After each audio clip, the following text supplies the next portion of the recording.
Hello viewers, আপনাদের সবাইকে স্বাগতম জানাচ্ছি আরেকটা পডকাস্টে। আমি সুমাইয়া আজমি, আমি নির্বাণার একজন লিড কাউন্সিলর এবং আজকে আমরা একটা খুব গুরুত্বপূর্ণ বিষয় নিয়ে কথা বলবো। যেরকম প্রত্যেকটা পডকাস্টে বলার চেষ্টা করি, মা হতে চাওয়া এবং মা হওয়ার অভিজ্ঞতা কিন্তু সবার ক্ষেত্রে সেম হয় না।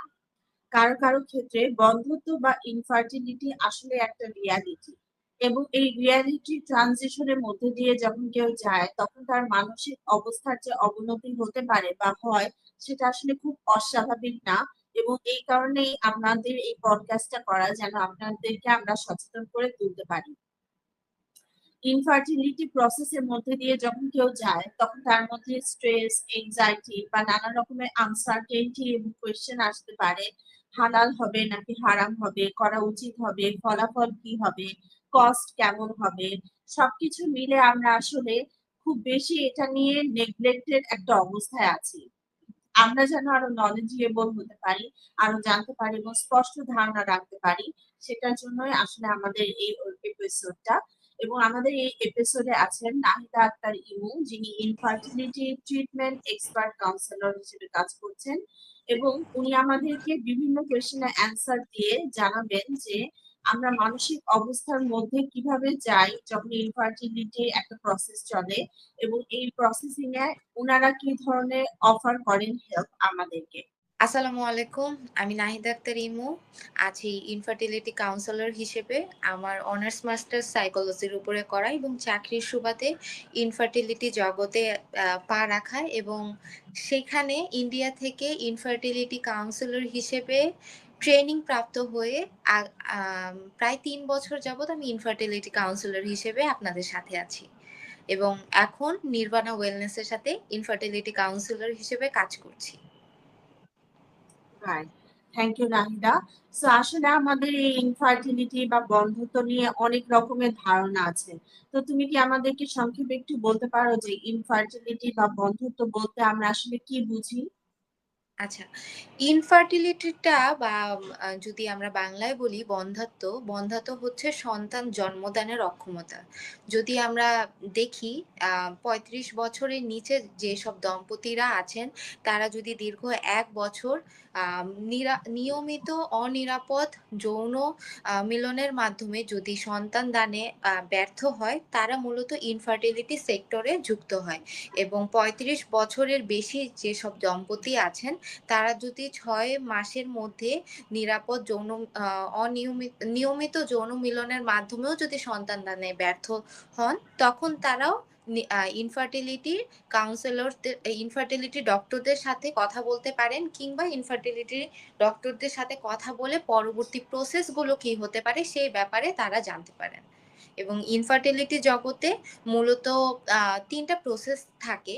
একটা প্রসেস যদি আমরা বলি, সেটা হচ্ছে মেডিটেশন বা ইন্ট্রাকশন, সেটা হচ্ছে মেডিসিনের মাধ্যমে ডক্টররা মূলত চিকিৎসা প্রসেস দিয়ে থাকেন। এবং সেকেন্ডলি আইইউআই, যেটাকে ইন্ট্রা ইউটেরাইন ইনসেমিনেশন বলা হয়।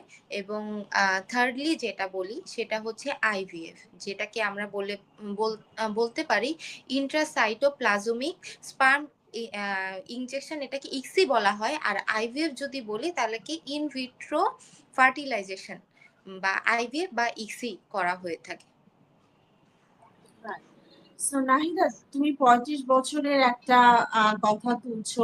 তো তুমি কি আমাদেরকে একটু বলবে যে বয়সের সাথে বন্ধ্যত্বের বা ইনফার্টিলিটির কোনো সম্পর্ক আছে নাকি মেয়েদের? হ্যাঁ, বয়সের সাথে অবশ্যই আমাদের ইনফার্টিলিটির একটা আম বিশাল চক্র বা ওতপ্রোতভাবে ২ টা মিলবন্ধন আছে আমি বলব। কারণ বর্তমানে বাংলাদেশে আমি লাস্টলি বলব জুলাইয়ের ১২ তারিখে 2026 এ দ্য ডেইলি স্টারে এসেছে প্রায় বাংলাদেশের ১০ থেকে ১৫% আ আ পেশেন্টরা মূলত ইনফার্টিলিটি জগতে আছেন এবং সেখানে যদি বলি যে ৩৫ বছরের বা মূলত ২০ থেকে ২৮ বছরের মধ্যে তাদের সন্তান দানের যে বা গর্ভধারণের যে সক্ষমতা, সেটা মূলত ২৫% থাকে এবং ৩০ বছরের ৩০ বছরের উপরে 30 থেকে 35 বছরের মধ্যে সেটা হয়ে যায় 15 থেকে 20%। এবং সেটা যখন 40 35 বা এর উপরে হয়ে যায় বা 40-এরও উপরে হয়ে যায়, সেটা তখন নেমে আসে 5%। সো এভাবে আস্তে আস্তে করে কমতে থাকে সন্তান বা গর্ভধারণের ক্ষমতাটা। ঠিক আছে। সো বন্ধত্বের কারণগুলো তুমি আরো কি কি বলবে? বা আমরা যখন অনেকে বলে যে তুমি অনেক স্ট্রেসে থাকো, স্ট্রেসের কারণে তোমার বাচ্চা হচ্ছে না, এই ধরনের কথাগুলো কতখানি সত্যি?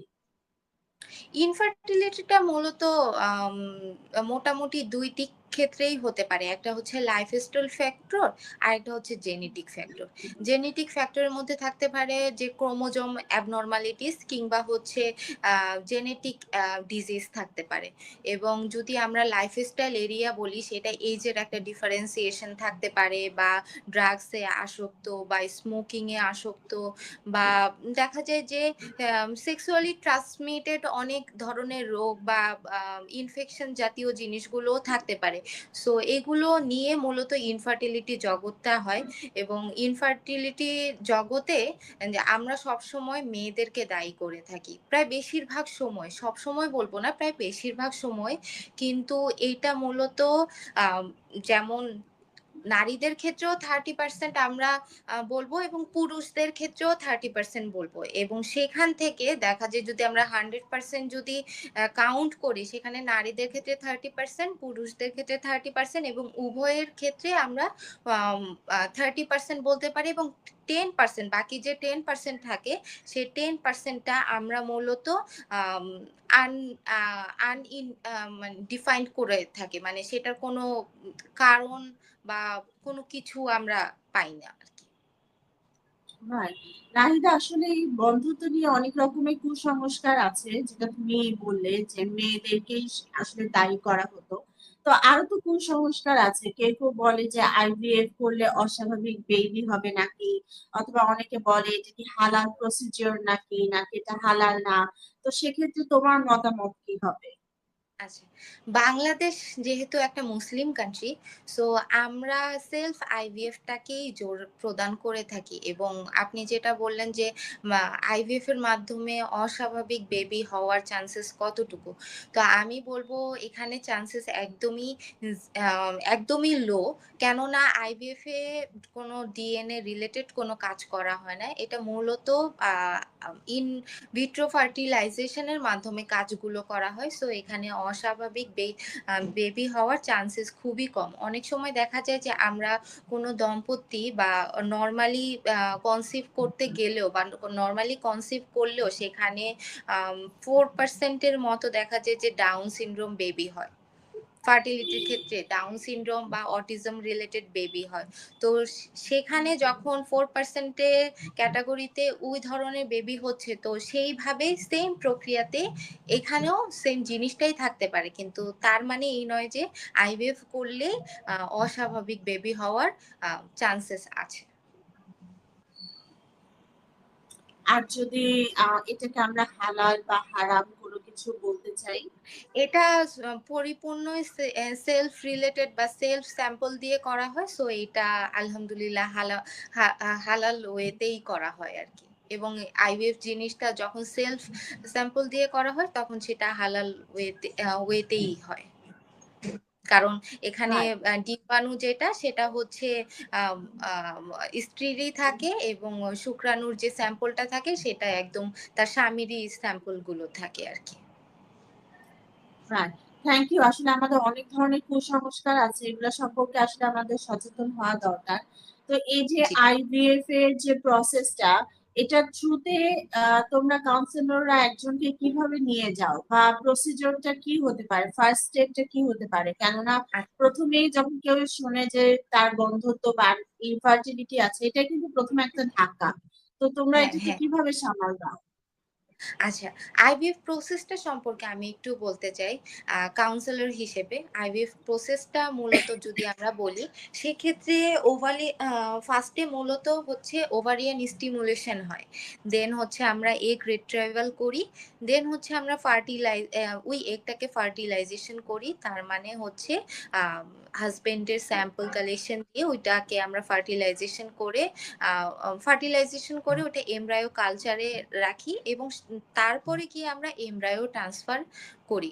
তো সেক্ষেত্রে আমরা বলব যে আমরা যখন আইভিএফ একটা দম্পতি যখন আসেন তখন অবশ্যই তাদেরকে আমরা ডিরেক্টলি বা আমরা কেন আমরা যে ডক্টরদের আন্ডারে কাজ করি কোনো ডক্টরই একটা পেশেন্টকে কখনোই আইভিএফ জিনিসটাতে আ সহসায় বলে না। আস্তে, আস্তে একেকটা ধাপের পরে তারপরে যদি একদমই তাদের বাচ্চাটা কনসিভ না হচ্ছে, তখন গিয়ে আমরা তাদেরকে আইভিএফ এর পরামর্শ দিয়ে থাকি বা ডক্টররা মূলত বাহ! আইভিএফ এর পরামর্শ দিয়ে থাকে এবং আইভিএফ পরামর্শ দেওয়ার পরে তাদেরকে মূলত প্রি আইভিএফ একটা কাউন্সেলিং করা হয় যে আইভিএফটা কি, কেন তাদের ক্ষেত্রে প্রয়োজন। এটা ডক্টররাও বলে থাকেন এবং অনেক ক্ষেত্রেই ডক্টরদের ক্লিনিক্যালি ভাষা অনেকে বুঝতে পারেন না।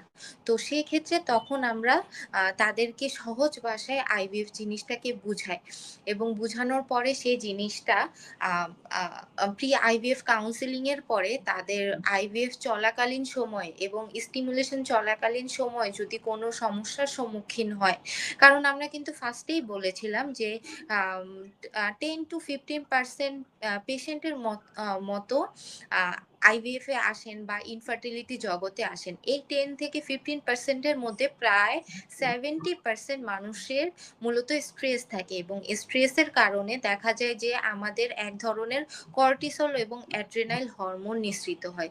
যে হরমোন আমাদের প্রজনন তন্ত্রে বাধাগ্রস্ত করে এবং দেখা যায় যে মেয়েদের ক্ষেত্রে এফএসএইচ বা এলএইচ এর মাত্রাটা কমিয়ে ফেলে। কারণ এই ২ টাই আমাদের কিন্তু প্রজনন তন্ত্রের জন্য খুবই গুরুত্বপূর্ণ এবং ছেলেদের ক্ষেত্রে দেখা যায় যে টেস্টোস্টেরনের মানটা কমিয়ে ফেলে এবং তারপরও দেখা যায় যে ক্রনিক স্ট্রেসের জন্য জরায়ু অনেক সময় সংকুচিত হয়ে যায় এবং জরায়ু সংকোচনের ফলে দেখা যায় যে আমাদের যে ডিম্বাণু ও শুক্রাণুর যে মিলিত হয় সেই জিনিসটা তখন ব্যাঘাত ঘটে। আবারও দেখা যায় যে অনেক সময় স্ট্রেসে থাকলে যে আমাদের নরমালি জরায়ুতে যে ব্লাড ফ্লোটা প্রয়োজন হয় সেই ব্লাড ফ্লোটাও অনেক সময় কমে যায়। হুম, সো এই ধরনের রোগীদের যখন হচ্ছে স্টিমুলেশন শুরু হয় এবং স্টিমুলেশন শুরু হওয়ার আগে যদি তাদের কোনো প্রয়োজন মানে তাদের মেন্টালি দিক থেকে যদি ভালো থাকার জন্য কোনো প্রয়োজন পড়ে তাহলে অবশ্যই আমি তাদেরকে সাহায্য করে থাকি এবং স্টিমুলেশন চলাকালীন সময়ে তাদের যেন স্ট্রেস রিলেটেড কোনো ঝামেলা না হয় এবং অ্যাঙ্গার ম্যানেজমেন্টে কোনো ঝামেলা না হয় কিংবা ডিপ্রেশন বা অ্যাংজাইটি লেভেলে কোনো ঝামেলা বা ইস্যু ক্রিয়েট যেন না হয় সেইভাবে আমি তাদের সাথে কাজ করি এবং দেখা যায় যে স্টিমুলেশন মূলত একেকটা পার পেশেন্টের জন্য মূলত দেখা যায় যে ১০ থেকে ১২টা দিন ধরে সেইম টাইমে ইনজেকশন চলতে থাকে। সো একসময় দেখা যায় যে অনেকে ইনজেকশনের আম পুশটা নিতে পারে না। তখন তাদের ক্ষেত্রে তারা যেন খুব সুন্দরভাবে এবং খুব ভালোভাবে ইনজেকশনটা নিতে চায়, তখন তাদেরকে সেইভাবে কাউন্সেলিং গুলো করা হয় এবং স্টিমুলেশন নেয়ার পরে তাদের যখন এগ রিট্রাইভাল বা পিক আপ করা হয়, সেই সময় তারা যেন কখনো মানে এগ রিট্রাইভাল এর সময় তাদেরকে অ্যানেসথেসিয়া দেয়া হয় এবং অ্যানেসথেসিয়াতে যেন তারা ভয় না পায় বা তাদের জন্য হুম। মানসিক দিক থেকে কোনো ক্ষতি না হয়, সেইভাবেও আমরা কাজগুলো করে থাকি এবং এ এগটা পিক আপ করার পরবর্তী পর্যায়ে যেন তারা খুব ভালোভাবে থাকতে পারে, তাদের কোনো ধরনের প্রবলেম না হয়, সেটাও আমরা আম আ দেখে থাকি পেশেন্টদের ক্ষেত্রে এবং যখন আবার এমব্রায়ো ট্রান্সফারে যাবে, এমব্রায়ো ট্রান্সফারের আগে কি, কি ধরনের পরামর্শ নেয়া দরকার এবং এমব্রায়ো ট্রান্সফারের পরে তাকে কি, কি জিনিসগুলো লক্ষ্য রাখলে তার রেজাল্টটা পজিটিভ ওয়েতে আসবে, সেভাবেও আমরা মূলত সাহায্য করে থাকি একেকটা পেশেন্টকে এবং এমব্রায়ো ট্রান্সফারের আগে তাদেরকে মূলত ফোনে কাউন্সেলিং নিয়েও সহযোগিতা করে থাকি এবং এমব্রায়ো ট্রান্সফারের পরেও দেখা যায় যে আমরা ফোনের মাধ্যমেও তাদেরকে কাউন্সেলিং করে থাকি। হ্যাঁ নাহিদা, তুমি ঠিকই বলেছো। তুমি যেটা বলছো যে দম্পতিকে তুমি হ্যান্ডেল করো, তো ক্লিয়ারলি বোঝা যাচ্ছে যে আইভিএফ যে প্রসেসটা, এই প্রসেসে দুইজনই ইনভলভ থাকে। তো তুমি কি কখনো দেখেছো যে কোনো একটা পার্টনার একটু কম ইনভেস্টেড থাকছে বা একটু কম আগ্রহ দেখাচ্ছে, বা আরেক পার্টনারকে একটু জাজমেন্টাল ওয়েতে দেখছে, এরকম কোনো অভিজ্ঞতা কি তোমার হয়েছে? হ্যাঁ আপু, এরকম অভিজ্ঞতা তো মূলত প্রত্যেকটা স্টেপেই হয়ে থাকে। দেখা যায় যে অনেক সময় দম্পতিদের একটা বিশাল কনসার্ন থাকে, ফিনান্সিয়াল কনসার্ন, যেহেতু এটা একটা মূলত আইভিএফ প্রসেসটা লাখখানিকের মতো খরচ হয়। তো প্রত্যেকটা দম্পতিদের তো এই খরচ করার ব্যাপারটা একটু সন্দিহান থাকে। পরবর্তী প্রসেসটা আমরা পজিটিভ আসবে কিনা এটাও অনেকের কোশ্চেন থাকে, অ্যারাইজ থাকে। তখন দেখা যায় যে আমরা কাজগুলো করে থাকি যে আমাদের পজিটিভ কেসগুলোর সাথে তাদেরকে কথা বলিয়ে দিই। যদি আমরা কাউন্সেলিং করে তাদেরকে একদমই যদি কোনোভাবে কনভিন্স না করে থাকি, বা তারা যদি কোনোভাবে কনভিন্স না হয়, সেক্ষেত্রে তখন আর আমরা তাদেরকে প্রেশারাইজড করি না। কারণ অবশ্যই তাদের জিনিসটাও আমাদেরকে দেখতে হবে। তাদেরকে প্রেশারাইজড করা যাবে না। কিন্তু তারপরও আমরা চেষ্টা করি তারা যেন পজিটিভ দিকে কথা বলে সবসময় পজিটিভ ওয়েতে যায়। এবং সেকেন্ডলি যেটা করি, অনেক সময় দেখা যায় এই আইভিএফ প্রসেসে যে শুরু করলেই যে একদম লাস্ট পর্যায়ে যাবে, ব্যাপারটাও কিন্তু ওইরকম নয়। অনেক সময় দেখা যায় স্টিমুলেশন শুরু করলেও অনেকের ক্ষেত্রে স্টিমুলেশন স্টপ হয়ে যায়। তখন তাদের একটা মেন্টালি একটা স্ট্রেস থাকে। আমি স্টিমুলেশনটা শুরু করলাম, আমার জিনিসটা স্টপ হয়ে গেল, তাহলে কি এখানেই আমার শেষ? তো পরবর্তীতে তাকে তার যদি সামর্থ্য থাকে এবং তার যদি ওই পরিমাণে মেন্টালি পজিটিভ থাকেন, অবশ্যই তাকে বলি, আমরা পরামর্শ দিই, বলবো না, পরামর্শ দিয়ে থাকি যে আপনারা আবার নেক্সট টাইম বা সেকেন্ড টাইম আবার স্টিমুলেশন শুরু করতে পারেন। অনেকের ক্ষেত্রে আবার দেখা যায় স্টিমুলেশন নিয়েছেন, তাদের এগ পিক আপ হয়েছে, কিন্তু এমব্রায়ো হয়নি, বা এমব্রায়োর কোয়ালিটিটা খুবই ডাউন হয়েছে। তখন দেখা যায় যে তাদের এমব্রায়ো যে ট্রান্সফারের ব্যাপারটা আসে, তখন অনেকেই ক্ষেত্রে এমব্রায়ো ট্রান্সফারটা হয় না।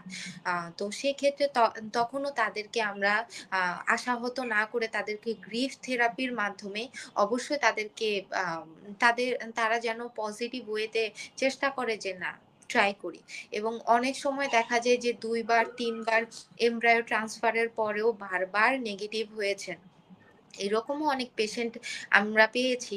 সো তখন আমরা দেখা যায় যে পেশেন্টদেরকে অবশ্যই বলি যে হয়তোবা ডক্টরদের সাথে কানেক্টেড হন। ডক্টরদা আপনাকে কি পরামর্শ দিচ্ছে সেই পরামর্শ মোতাবেক আসেন। এবং কাইন্ড অফ মিরাকেলও হয়। দেখা যায় যে অনেক পেশেন্টকে আইভিএফ ছাড়া কোনো উপায় থাকে না। কিন্তু লাস্টলি দেখা যায় যে আজকেও আমি এরকম একটা পেশেন্ট পেয়েছি যে তারা আইভিএফ করিয়েছেন ফার্স্ট বার তাদের নেগেটিভ আসে। সেকেন্ড বার যখন তাদের এগ ছিল না, এবং তারা যখন সেকেন্ড বার হচ্ছে স্টিমুলেশনে যাচ্ছেন, তাদের স্টিমুলেশনটা স্টপ হয়ে গেছে। এমতো অবস্থায় তারা আর কোনোভাবে আগাতে পারছেন না। তাদের ফিনান্সিয়ালিও ক্রাইসিস ছিল। So at the mean time অনেক দিন পরে, প্রায় ৮ থেকে ৯ মাস পরে ওই পেশেন্টটার সাথে আমার দেখা হলো, এবং সে আমাদের ম্যাডামদের কাছে এসেছেন, এবং ম্যাডামদের কাছে এসে সে ন্যাচারালি কনসিভ করেছে। সো এর থেকে মানে গুজবাম্প দেওয়ার মতো নিউজ মনে হয় আমাদের কাছে, মানে ইনফার্টিলিটি কাউন্সিলরদের কাছে আর কোনো কিছুই হয় না। এবং একটা বাচ্চা যখন আসে, তখন মনে হয় যে হাতে নিলে আমাদের অটো গুজবাম্প দেয় যে না, আমরা কোনো কিছু একটা পেশেন্টদের জন্য করতে পেরেছি, বা তাদের মেন্টালি স্ট্যাবিলিটিটা পজিটিভ রেখে তাদেরকে পজিটিভ ওয়েতে আগিয়ে আলহামদুলিল্লাহ ভালোর দিকেই এনেছি। এবং একটা দম্পতি যখন ৮-৯ বছর ধরে ট্রাই করে, কোনোভাবে তারা কনসিভ হয় না, এবং সমাজেরও একটা আম নেগেটিভ থিংকিং থাকে, নেগেটিভ অনেক কথা থাকে। এইসব কথা বলার পরেও যদি একটা চিকিৎসা প্রসেসের মাধ্যমে আমরা যদি সিম্পল ওয়েতে যদি একজন দম্পতিকে কনসিভ করিয়ে তাদের যদি গর্ভধারণটা করিয়ে দিতে পারি, তাহলে মনে হয় এর থেকে আহ মানে আমি বলব এর থেকে মনে হয় সুন্দর মুহূর্তটা আসলেই খুব কম মনে হয় আমরা দেখে থাকি। সেটাই নাহিদা, আসলে ফিল করতে পারছি যে তোমাদের সার্থকতা, যে কাউকে কতটা খুশি দিতে পারলাম। সার্থক হলো ওরা একটা প্রসেসে, মিরাকেল ভাবেই হোক বা একটা প্রসেসের মাধ্যমেই হোক, এটা খুবই খুবই আশাজনক। কিন্তু সেই সাথে তাহলে তুমি যদি আমাদেরকে একটু বলো যে যারা একটু হতাশার মধ্যে দিয়ে যায়, যে প্রথম আইভিএফ ফেইলিওর হলো বা প্রসেসটা ওরা এত সহজে ওভারকাম করতে পারছে না, তো তাদের স্ট্রেস কোপিং মেকানিজম হিসেবে, এবং তারা নিশ্চয়ই ডিপ্রেসড হয়ে যায় যে আমার তো আশা অনুযায়ী আমি ফুলফিল করতে পারছি না, তো ওদের হতাশার জায়গা থেকে এবং স্ট্রেসের জায়গা থেকে তোমার পরামর্শ কি থাকবে? আমার পরামর্শ মূলত তাদের ক্ষেত্রে এটাই থাকে, যখন তারা স্টিমুলেশন এ থাকে কিংবা এমব্রায়ো ট্রান্সফার এর দিকে থাকে, তাদেরকে অবশ্যই আমি বলি যে যখন আপনাদের ওভার থিংকিং হয়, আমি সবসময় ওভার থিংকিং পেশেন্টদেরকে বলি যে ওভার থিংকিং যেহেতু করতেই হবে, তাহলে আমরা পজিটিভ দিকে ওভার থিংকিং গুলো করি। নেগেটিভ ওয়ে তো অনেকখানি হয়, এবং আমাদের বর্তমানে বাংলাদেশে যদি বলি বা এশিয়ান রিজিয়নেই যদি বলি, দেখা যায় যে পজিটিভ মানুষগুলো খুবই কম। মানে খুবই কম। মানে যতদূর আমরা মনে হয় নেগেটিভ কথাগুলোই শুনি, এবং সমাজ থেকে বলি আমরা, পারিবারিক থেকে বলি এবং কাছের মানুষগুলো থেকে বলি। কখনো কারো কাছ থেকে আমরা কখনো অ্যাপ্রিসিয়েশন পাই না। এবং কারো কাছ থেকে এটাও শুনি না যে আমাদের নিজেদের একটা সেলফ কেয়ার এর প্রয়োজন। সো আমরা তখন তাদের এই জিনিসগুলো ইনরিচ করার ট্রাই করি যে আপনি যে একটা মানুষ বা আপনার যে একটা ভ্যালু আছে, সেই জিনিসটা আপনি আগে বুঝেন। এবং সেই জিনিসটার প্রতি আপনি আগে কাজগুলো করেন, এবং তাদের এগুলো ইনরিচ করার পরে তাদেরকে অবশ্যই, যাদের ক্ষেত্রে কেস নেগেটিভ আসে, বারবার এমব্রায়ো ট্রান্সফার এর পরেও কেস নেগেটিভ আসতেছে, তাদের ক্ষেত্রে অবশ্যই গ্রিফ থেরাপিটা ইউজ করি আমি। এবং গ্রিফ থেরাপিটা ইউজ করার পরবর্তী ফেজে দেখা যায় যে তারা আ আ তারা প্রিভিয়াস জিনিস এবং তারা বর্তমানের জিনিস এবং তারা পাস্ট এর জিনিসের সাথে অনেক কিছু রিলেটেড ফিল করে। এমনও আছে, দেখা যায় যে একটা দম্পতি শুনেছে তার হাসব্যান্ডের আ প্রবলেম, স্পার্মের প্রবলেম। তারা হুম, জীবনেও কখনোই বাচ্চা নিতে পারবে না। কিন্তু যখনই আমাদের এই চিকিৎসা প্রসেসে আসে এবং ডক্টরদের শরণাপন্ন হয়, তখন আসলে ডক্টররা ওয়ান কাইন্ড অফ মিরাকল ওয়েতে কাজ করে। সো ডক্টররা যখন তাদেরকে আশার কোনো কথা শোনায়, তখন অবশ্যই তাদের মনের দিকটা কিন্তু অনেকটাই উপরে উঠে যায়, এবং সেক্ষেত্রে সমাজের মানুষও তো তারপরও মানে ফিডব্যাক বা পিছনে গেলে অনেক কথা বলতে থাকে। তখন শুধু তাদেরকে আমরা একটা দিক থেকে আশা দেই যে আ মানে আশা কখনো হারানো যাবে না। আপনি যেহেতু ডক্টর থেকে একটা আশা পেয়েছেন, অবশ্যই সেই আশাটা নিয়ে সামনে এগিয়ে যেতে হবে, এবং আপনি যদি সবকিছু ঠিকঠাক থাকে, আপনি এই মোতাবেক কাজগুলো করেন, তাহলে দেখবেন একসময় সাকসেস আপনার হবেই। এবং আ এই কথাগুলো শোনার পরে অবশ্যই একটা পেশেন্ট যেভাবে আশাহত হয়েছিল সেভাবে আর থাকে না। তখন অনেকটাই এনরিচ হয়। তাদের নলেজ বলি বা তাদের মেন্টাল স্ট্রেসটা অনেকটাই পজিটিভ দিকে এনরিচ হয়। এবং যদি ইনস্ট্যান্ট কোনো স্ট্রেস রিলেটেড কোনো যদি এক্সারসাইজ করতে বলি, যেমন ধরেন আমরা তো সবসময় আম একটা পেশেন্টকে হয় মাসল রিল্যাক্সেশন করতে বলি বা হচ্ছে ব্রিথিং এক্সারসাইজ করতে বলি বা গ্রাউন্ডিং টেকনিকটা করতে বলি। কিন্তু সবচাইতে কিন্তু আমাদের পিএমআরটা অনেক কাজে দেয়। কিন্তু মাসল রিল্যাক্সেশনটা এটা কিন্তু লং ওয়েতে হুম, আমাদের কাজগুলো করতে হয়। কিন্তু লং ওয়েতে দেখা যায় যে কাজগুলো অনেকেই করতে পারে না। তো তখন দেখা যায় যে নরমালি যেটা বক্স ব্রিথিং বা ব্রিথিং এক্সারসাইজ যেটা বলি, এগুলো করার মাধ্যমে দেখা যায় অনেক পেশেন্টটা অনেক সময় শান্ত ওয়েতে চলে আসে। এবং রাইট, বেশিরভাগ মানে বলব তুমি না, বলতে খুব চাচ্ছো কম যে সংখ্যক। পিএমআরটা, হ্যাঁ, এবং আমি একটু এড প্লিজ। করতে চাচ্ছি। দেখা যায় যে খুব কম সংখ্যক, যেহেতু এখানে সব ক্যাটেগরির লোকেরাই আসেন। ডক্টর থেকে শুরু করে আ আ এবং প্রিভিয়াসলি আমি একজন সাইকোলজিস্টও পেয়েছি, এবং সাইকিয়াট্রিক ডক্টরও পেয়েছি।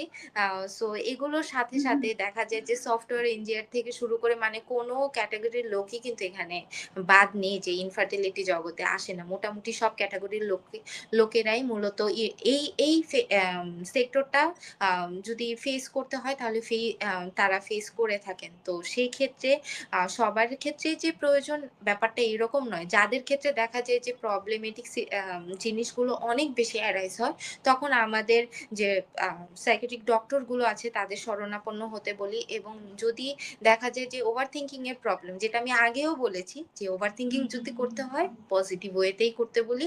পজিটিভ দিকে ওভার থিংকিং গুলো করতে বলি। নেগেটিভ ওয়ে গুলো আমরা এক সাইডে রাখতে বলি। এবং দেখা যায় যে একেকটা পেশেন্ট আলহামদুলিল্লাহ আমাদের সাথে কথাগুলো বললে এবং আমাদের সাথে যদি এই অনুষ্ঠানের মাধ্যমে যদি অনেক কথাগুলো বলে, আমার মনে হয় যে তারা অনেকভাবে মেন্টালি স্ট্রেস থেকে রিলিফ হতে পারবে বলে মনে করি। সো নাহিদা, আমি আবার একটু শিওর হয়ে নিতে চাচ্ছি যে পিএমআর টা সব পেশেন্টদের জন্য রাইট না। যখন ও এই ফার্টিলিটি প্রসেসটা দিয়ে যায়, তখন কি তুমি বলতে চাচ্ছ যে পিএমআর টার থেকে বক্স ব্রিদিং বা অন্যান্য ব্রিদিং গুলা ওকে বেশি হেল্প করে? না, পিএমআরটা তো সবসময় দেখা যায় আমি পিএমআরটা তো একটা আমরা যদি প্রত্যেকদিন করে থাকি বা যদি আমরা যদি যেটাকে বলি বা মাসল রিল্যাক্সেশনটা এটা যদি আমরা প্রত্যেকদিন করি তাহলে কিন্তু দেখা যায় এটা আমাদের শরীরের সাথে অ্যাডজাস্টমেন্টে আসে বা আমরা একটা জিনিসে ফোকাস হতে পারি। কিন্তু একটা পেশেন্ট তো ওইটা জিনিসটা মানে ওষুধ যেমন কার্যকরী এই যে আমাদের যে সাইকোলজির যে জিনিসগুলো আছে এটা কিন্তু আস্তে, আস্তে কাজগুলো করা হয়। আমার কাছে মনে হয় এবং এই জিনিসটা এক নাগাড়ে মনে হয় যদি আমরা আয়ত্তের মধ্যে না আনতে পারি তাহলে মনে হয় সেটার কার্যকারিতা খুব একটা থাকে না। তো এক্ষেত্রে বলা হয় যদি ইনস্ট্যান্ট একটা পেশেন্টের প্যানিক অ্যাটাক হলো তখন তো আমি তাকে আ বা বক্স ব্রিথিংটা বা এটাই করতে বলব বা ব্রিথিং এক্সারসাইজটা করতে বলব এবং তাকে শান্ত থাকার পরামর্শটাই দিব, তাই না? সেক্ষেত্রে বলা হয় এবং যদি দেখা যায় যে একটা পেশেন্ট ১ দিন বা ২ দিনের বেশি এই জিনিসটা করতে চাচ্ছে না তাহলে তো সেক্ষেত্রে আমি তাকে জোর জবরদস্ত করতে পারি না। তাকে অবশ্যই সেই জিনিসটা আমরা যেকোনো পরামর্শটাই দিতে পারি কিন্তু তাকে দিয়ে জোর জবরদস্ত করিয়ে কোনো কিছুই করাতে পারি না। স্বাভাবিক। নাহিদা, আমার মনে আছে যে আমি একজন প্রেগনেন্ট আপুকে চেষ্টা করছিলাম পিএমআর করানোর, এবং সে আসলে খুব ভয় পেয়ে যাচ্ছিল যে হুম, যদি বাচ্চার কোনো ক্ষতি হয়। তো ওই জায়গাটা হ্যাঁ। থেকেই কোয়েশ্চেন করা। ইনফার্টিলিটিটা রোধ করার জন্য, প্রতিরোধের জন্য, বা যারা ইনফার্টাইল অলরেডি, ওদের লাইফস্টাইলে কি ধরনের চেঞ্জ আসলে তোমার কাছে মনে হয় যে আমরা আরেকটু এগিয়ে থাকবো, আমরা আরেকটু ভালো থাকবো, আমরা একটু প্রতিরোধের জায়গায় কাজ করছি? আবার যদি এমন হয় যে কারো ইনফার্টাইল হলো, সেখানে সে আহ প্রতিরোধটাকে কিভাবে সে সামাল দিবে সেটারও কাজ করছে। তো একটা লাইফস্টাইলের আন্ডারস্ট্যান্ডিং যদি তুমি আমাদেরকে দাও। আমরা এই ক্ষেত্রে বলতে পারি যে আপনারা যারা এখনকার বর্তমান যুগে দেখা যায় যে আমাদের কিন্তু মেয়েরা একটু আমরা সচেতন হয়ে একটু দেখা যায় যে আগের যুগে দেখা যায় যে ২০-২৫ হলে মেয়েদেরকে বিয়ে দিয়ে দিচ্ছে বা কোনো কিছু করে ফেলছে। তো আমরা কিন্তু দেখা যায় যে আমাদের এন্টিমুলারাইন হরমোন বা এএমএইচ এর কোয়ালিটিটা সেটা ডক্টরের শরণাপন্ন হয়ে আমরা মেয়েরা এএমএইচ এর কোয়ালিটিটা বা কোয়ান্টিটিটা চেক করে বা এএমএইচ লেভেলটা চেক করে আমরা কিন্তু সিওর হতে পারি যে আমাদের গর্ভধারণের সক্ষমতা বা গর্ভধারণের ক্ষমতা কতটুকু।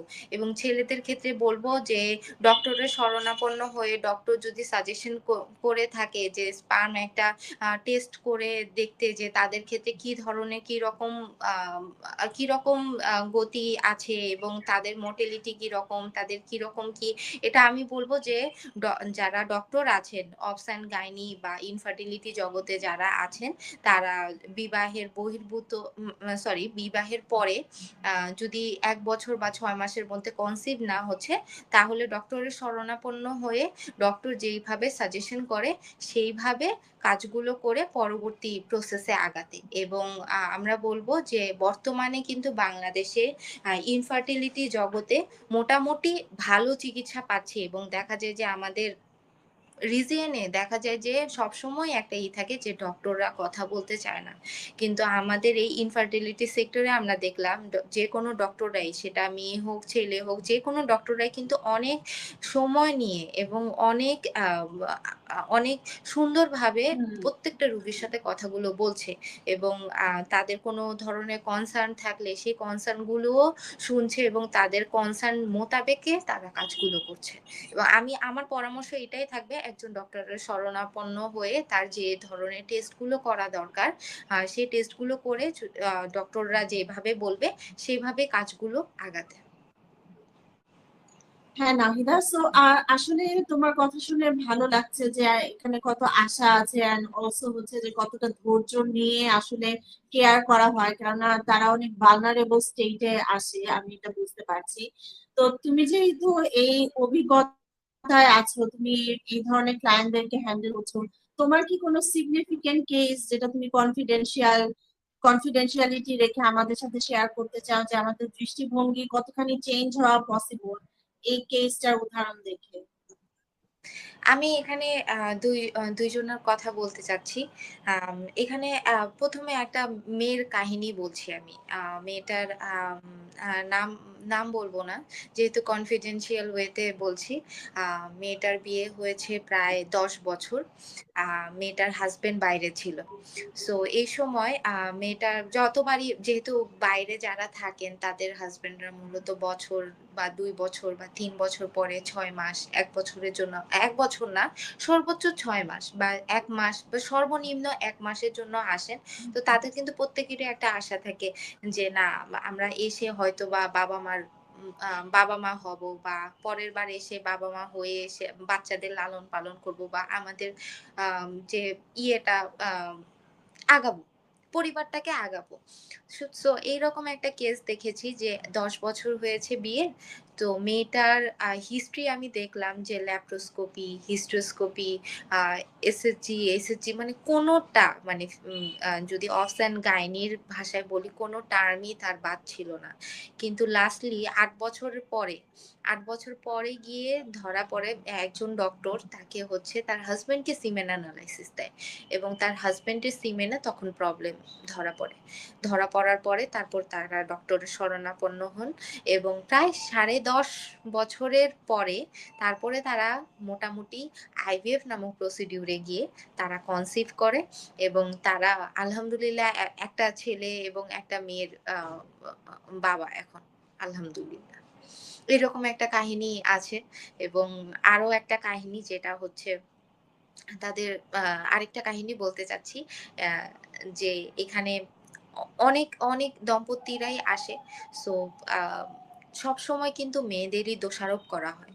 তো বিয়ের ৫ বছর হয়ে গিয়েছে, কিন্তু কোনোভাবে কনসিভ করতে পারছে না। তো সমাজ যেহেতু মেয়েদেরকেই দোষারোপ করে, সো বলা হয় যে মেয়েটারই হয়তো কোনো সমস্যা। আমার প্রিভিয়াস যে আমি একটা কাহিনী বলেছি, এটাতেও কিন্তু মেয়েকেই দোষারোপ করা হয়েছিল।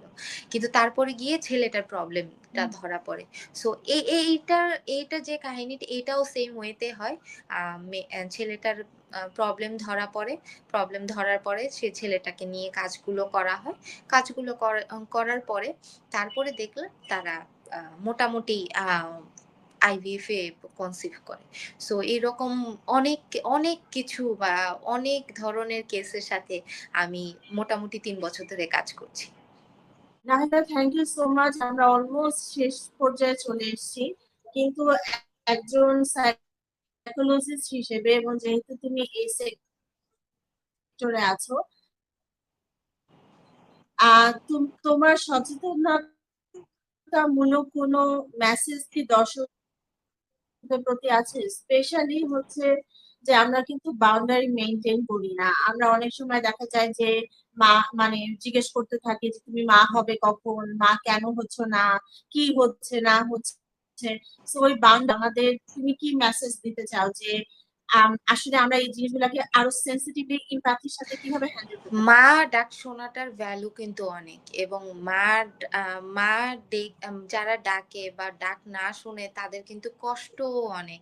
সো আমরা এটাই বলবো, প্রত্যেকটা লোককেই বলবো যে নিজের প্রতি সদয় হতে, এবং আবেগগুলো যেন কারো কাছে লুকিয়ে না রেখে আমরা যারাই কাউন্সিলর বা সাইকোলজিস্ট বা যারা এই পজিশনে আছি তাদের সাথে খোলামেলা ভাবে কথা বলতে।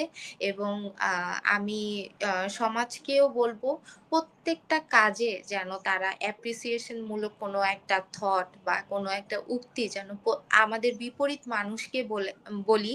এবং অবশ্যই বলবো যেটা আমাদের ধর্মে বা যাদের ধর্মেই আছে, বা আমাদের সব ধর্মেই তো আছে জীবের প্রতি দয়া। সো আমি বলবো দয়ামূলক হয়ে আহ এবং সমাজকে বলবো নেগেটিভ জিনিসটাকে যদি বাদ দিয়ে আমরা যদি পজিটিভ জিনিসটার দিকে আগাই, তাহলে কিন্তু দেখা যায় যে সমাজ সহ, মানুষ সহ এবং প্রত্যেকটা মানুষ সহ কিন্তু আমরা যতটুকু যে পজিশনে বিলং করি সেখান থেকে আরো অনেক উপর পজিশনে চলে যাই। এবং আমি যারা ওভার থিঙ্কার তাদেরকে একটা জিনিসই বলবো, ওভার থিঙ্কিং করলে অবশ্যই পজিটিভ দিকে করতে, নট ইন নেগেটিভ। এবং আমি লাস্টলি এটা বলেই শেষ করব, আমি প্রত্যেকটা পেশেন্ট বলি, প্রত্যেকটা ক্লায়েন্ট বলি, প্রত্যেকটা মানুষকেই বলি, হ্যাঁ, আশা কখনো যেন না হারায়, আশাই মানুষকে বাঁচায়। খুব থ্যাংক ভালো ইউ। বলেছো। আসলে আশার মধ্যেই আমাদের চলতে হবে, কোনোভাবে আশাহত হওয়া যাবে না, বা আশাহত হলে ওখান থেকে উঠে আসাটা।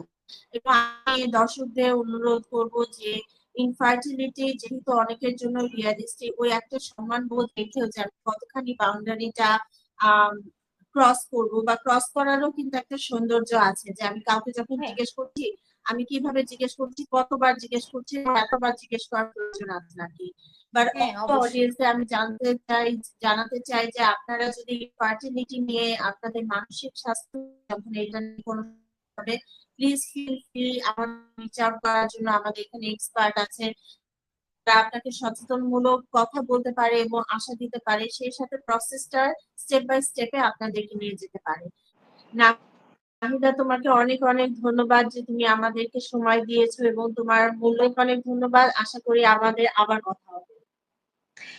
থ্যাংক ইউ আপু, এবং নির্বাণা ওয়েলনেসকে অনেক বড় ধন্যবাদ এবং তাদের জন্য শুভকামনা। এবং অবশ্যই আমি বলবো যারা ইনফার্টিলিটি জগতে স্ট্রেস রিলেটেড কোনো কিছুতে ভুগছেন, অবশ্যই আমাদের সাথে যোগাযোগ করবেন। আমরা অবশ্যই আপনাকে সে পরিমাণের ফিডব্যাক দিতে অবশ্যই সবসময় আছি এবং থাকবো।